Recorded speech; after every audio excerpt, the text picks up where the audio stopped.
Welcome to the Between the Lines podcast. It's great to be here. Today we're exploring a really fantastic book, Atomic Habits, an easy and proven way to build good habits and break bad ones, by James Clear. Such a practical book. So many of us have that feeling, right? Wanting to build good habits, maybe drop some bad ones, but it just feels, hard. It really does. And this book, it gives such a helpful way to understand why we get stuck sometimes. More than that, it offers actual strategies, things you can really do. That's the key. Actionable steps for making changes that, actually last. One of the most important things right out of the gate that Clear addresses is this feeling we all get when we're trying to build new habits, where we feel like we're not making any progress, we just hit this wall. Yeah, totally. Like you're spinning your wheels, putting in the work, but not really getting anywhere. And what's so helpful about Clear's perspective is he says that's not necessarily a sign of failure, but it could actually be a sign that you're on the plateau of latent potential, as he calls it. Think about it in terms of your own personal goals. Maybe you're trying to be more consistent with exercise, or you're finally tackling that big writing project you've been putting off. There's often this initial phase where you're putting in the effort, but the results aren't immediately obvious. I've definitely felt that. Like I'm doing the work, but I don't see the changes I'm hoping for. Right, and Clear actually uses this great analogy of heating an ice cube. Imagine you have an ice cube at 25 degrees and you start applying heat to it. It takes energy to raise the temperature from 25 to 31 degrees, but you don't see any visible change. The ice cube doesn't melt, but that effort isn't wasted. It's building up. It's like that potential energy is stored, waiting to be released. From the outside, it seems like someone suddenly achieved something amazing out of nowhere. But what you're suggesting, based on Clear's work, is that we're just not seeing all the effort that went in beforehand, all that unseen progress. Exactly. Clear's point is that the world often only sees that dramatic moment of breakthrough, that aha moment, like the ice cube finally hitting 32 degrees and melting. But the person who achieved it, they know it was all those consistent small steps, all that seemingly invisible progress they made beforehand that laid the foundation for that big shift. That makes a lot of sense. So relating this back to our own lives, if someone wants to become more organized at work, for example, that might seem like a sudden change when it happens. But really, it's the result of all those little habits, those small wins they've been racking up consistently. Absolutely. Think about it consistently. Tidying their workspace, planning their day, breaking down big tasks into smaller steps. All those things contribute to that larger sense of organization. And this applies to all sorts of goals, whether it's personal achievements. There's almost always this hidden foundation of habits and beliefs that leads to those big moments of transformation. One of the things that really resonated with me in Atomic Habits was the idea that our habits are deeply intertwined with our identity. It's not just about doing things differently, but about actually becoming someone different. How does that work in practical terms? Clear really hits on something important there. He argues that for new habits to last, they need to align with how we see ourselves. So if there's a disconnect between our actions and our identity, those new habits are likely to fizzle out. Because deep down, we don't believe we're actually that kind of person. Yeah. Exactly. He uses the example of someone who wants to be healthier, but still sees themselves as someone who just doesn't prioritize exercise. That underlying belief, that identity, will keep pulling them back towards less healthy choices, even if they have the best intentions. So it's almost like having to shift your self-image first. In a way, yes. Changing habits, in Clear's view, requires us to address those core beliefs that have been driving our past actions. For example, it's not just setting a goal to eat more vegetables, but starting to see yourself as the kind of person who values nutritious food. It's an internal shift. It's subtle, but incredibly powerful. Clear says that the strongest form of motivation comes when a habit becomes a part of who you are. It's the difference between, let's say, wanting to be a writer and identifying as a writer. The more pride you take in an aspect of your identity, whether it's being a good friend, a reliable colleague, or a fitness enthusiast, the more motivated you'll be to maintain the habits that reinforce that identity. It's like every little action, every habit we perform is a way of reinforcing that self-image. We're constantly casting votes for the person we want to become. That's exactly it. Each action is a vote. Of course, no single action will magically change your identity, but those small votes accumulate over time, and they start to paint a picture of who you are. Choosing the healthier snack, spending a few minutes each day learning a new skill, these small actions contribute to the bigger picture. That's why Clear says that big changes don't always require these huge overhauls of our lives, right? Exactly. Those small, consistent habits are what ultimately shape who we become because they create this solid foundation for a new identity. It's the most practical and effective way to change. Now, in the book, Clear breaks down every habit into 4 distinct stages: cue, craving, response, and reward. Can you walk us through how this framework works in our daily routines? Sure. Clear suggests that these 4 stages are like a continuous feedback loop. It starts with the cue, which is like a trigger. It signals to your brain that a particular action might lead to a reward. It could be anything, a specific time of day, a certain location, or even seeing a particular person. Then comes the craving. This is the motivational force behind the habit. It's that desire to change your current state.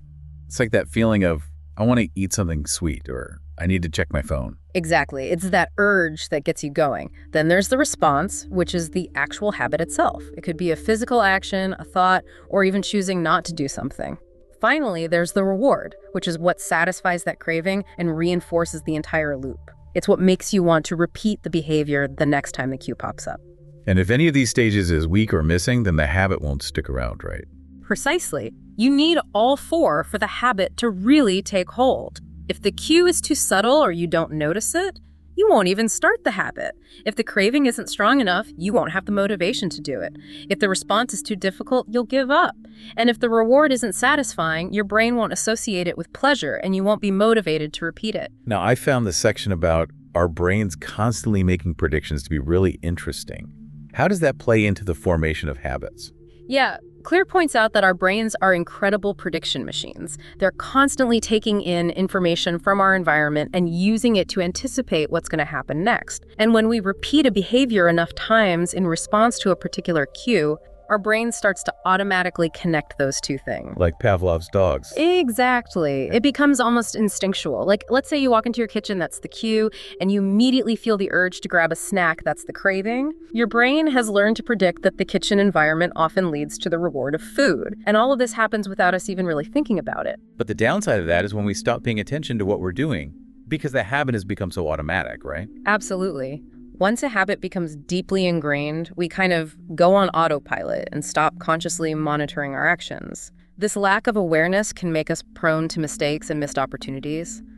It also makes it harder to recognize when a habit is no longer serving us well. It's like driving home from work and not even remembering the journey. Exactly. And this is why Clear emphasizes that the first step to changing any behavior is awareness. We need to understand our current habits, both the good and the bad, before we can start to reshape them. So how do we become more aware of our habits? Does Clear offer any practical tips? He does. He talks about using tools like pointing and calling and the habit scorecard.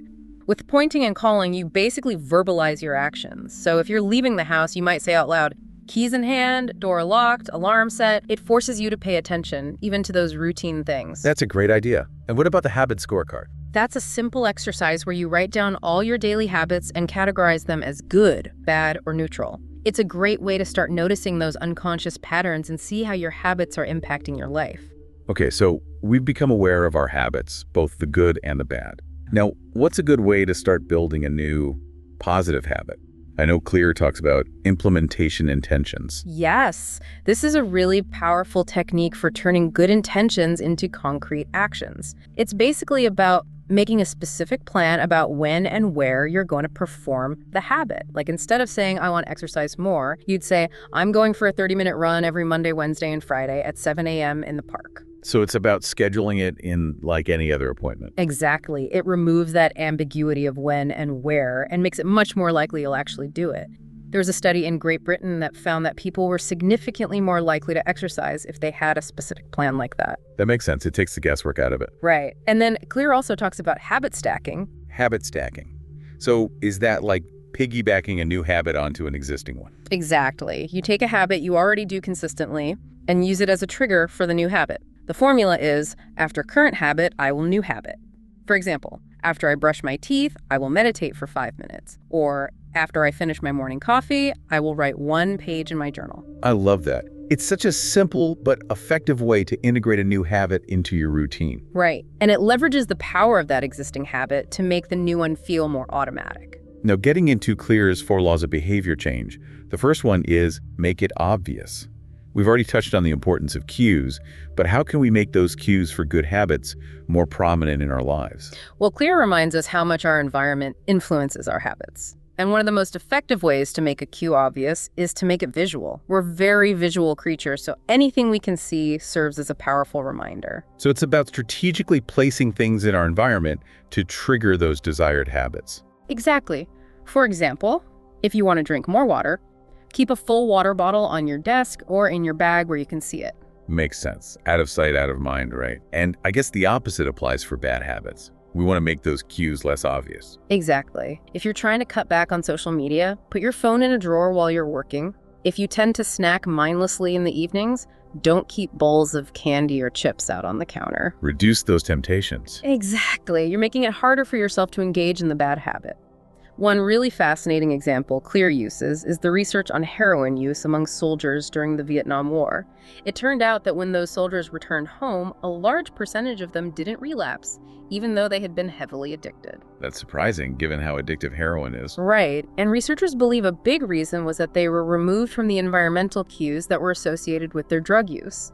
Back home, those cues weren't present, so the urge to use was significantly weaker. That highlights how powerful our environment really is. Absolutely. It underscores the idea that willpower alone isn't always enough. The context we're in plays a huge role. In fact, Clear points out that people who seem to have incredible self-control often aren't constantly relying on willpower. Instead, they've structured their lives to minimize their exposure to temptations in the first place. So it's about being proactive and setting yourself up for success. Exactly. And that brings us to the second law of behavior change, which is make it attractive. Yep. How can we make good habits more appealing, more enticing? Well, I know Clear talks about dopamine and the role it plays in our motivation. Yes, dopamine is a neurotransmitter in our brain that's associated with pleasure and reward. And a key point Clear makes is that dopamine spikes not just when we experience a reward, but also in anticipation of it. So just thinking about something pleasurable can release dopamine. Exactly. And that anticipation, that craving, is a powerful driver of our behavior. So one strategy for making good habits more attractive is to tap into that anticipatory reward. And how do we do that? One technique Clear suggests is temptation bundling. It's basically linking an action you want to do with an action you need to do. So you're combining something enjoyable with something that's maybe not as fun, but beneficial in the long run. You got it. For example, let's say you love listening to podcasts, but you also want to start exercising more regularly. You could make a rule that you only listen to your favorite podcast while you're working out. So I'm pairing something I enjoy with something I need to do. I like All it. right. It makes the less desirable activity more appealing because you're associating it with something pleasurable. That's really smart. And another thing Clear emphasizes is the importance of our social environment, the culture we're surrounded by. Absolutely. He says that we're highly influenced by the people around us, especially when it comes to our habits.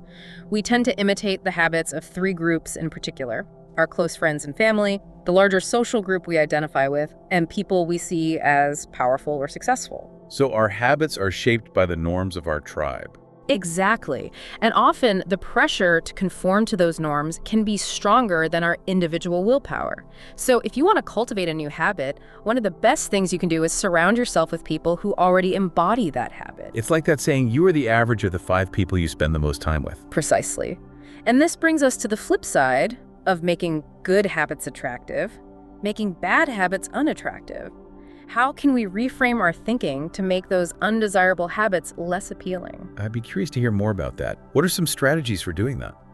One technique Clear suggests is changing your internal dialogue. For example, instead of saying, "I can't eat that cookie," try saying, "I don't eat cookies because I'm committed to my health goals." So it's about focusing on the positive reasons for not engaging in the bad habit. Exactly. You're shifting your mindset from deprivation to empowerment.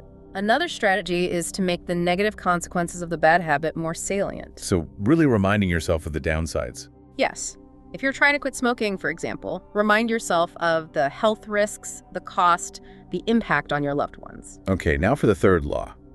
Make it easy. This seems pretty self-explanatory, but what are some specific ways to make good habits easier to stick to? Well, a key principle here is that mastering a habit is about repetition, not perfection. The more we repeat a behavior, the more automatic it becomes. It's thanks to a process called long-term potentiation, the idea that neurons that fire together wire together. So it's really about getting those reps in, even if they're not perfect at first. Exactly. And one really helpful strategy Clear offers is the 2-minute rule. The idea is to scale down any new habit you want to build so that it takes less than 2 minutes to start. So instead of trying to go for a full hour-long workout, I might just focus on putting on my workout clothes. Yes. Or instead of trying to write a whole chapter of your book, you might just commit to writing one paragraph. It's about removing that initial barrier to entry and just getting started. Because once you've started, it's easier to keep going. Often, yes. And alongside making the start easy, it's also important to reduce friction in any way we can. So streamlining the process. Exactly. If you want to eat healthier, prepare your meals ahead of time. If you want to read more, keep a book on your bedside table. On the flip side, if you're trying to break a bad habit, you want to increase the friction, make it harder to do. Delete tempting apps from your phone. Unsubscribe from those email lists that are constantly tempting you to buy things you don't need. And what about those commitment devices Clear talks about? Those can be really helpful. A commitment device is basically a choice you make in the present to control your future actions. Victor Hugo, the famous author, used to lock away all his clothes except for a shawl so he couldn't leave the house and would be forced to write. That's pretty extreme, but I get the point. Right. It's about taking away the option to do the undesirable thing. And nowadays, we have a lot of technology that can act as commitment devices. You can set up website blockers to prevent yourself from getting distracted, or automatic savings transfers so you're not tempted to spend that money. Those are great examples. Finally, let's talk about the fourth law. Make it satisfying. Why is the feeling of satisfaction so important for forming lasting habits? Clear argues that our brains are wired to prioritize immediate gratification. He calls it the cardinal rule of behavior change. What is immediately rewarded is repeated. What is immediately punished is avoided. It makes sense. We're more likely to do things that feel good in the moment. Right. But the problem is that many good habits don't offer immediate rewards. The benefits often come later down the line. Like eating healthy or exercising regularly, you don't see the results overnight. Exactly. So to make good habits stick, we need to find ways to make them feel satisfying in the moment. How do we do that? One way is to use visual measures of progress. Habit trackers are great for this. Every time you do the habit, you get to check it off or mark it on a calendar. It gives you that sense of accomplishment. It's like a visual representation of your progress. Exactly. And it also leverages our natural desire to be consistent. We don't want to break the chain. Another technique is to reward yourself in some small way after doing the habit. Maybe you allow yourself to watch an episode of your favorite show or spend 15 minutes reading a book. So we're creating a positive association with the habit. Precisely. But we also need to be mindful of Goodhart's law, which states that when a measure becomes a target, it ceases to be a good measure. So it's about finding that balance between tracking our progress and not getting too fixated on the numbers. Exactly. Don't let the metric become the goal. The goal is to build the habit itself. And what about accountability partners? How can they help make habits more satisfying? Accountability partners can be great for adding a social element to habit formation. Knowing that someone else is aware of your goals and is checking in on your progress can be really motivating. It's like having a cheerleader in your corner. And you can even take it a step further by creating a habit contract with your accountability partner. This is a formal agreement where you outline your commitment to the habit and the consequences if you don't follow through. So it's like putting some skin in the game. Exactly. Right. It adds a level of seriousness and commitment. I like it.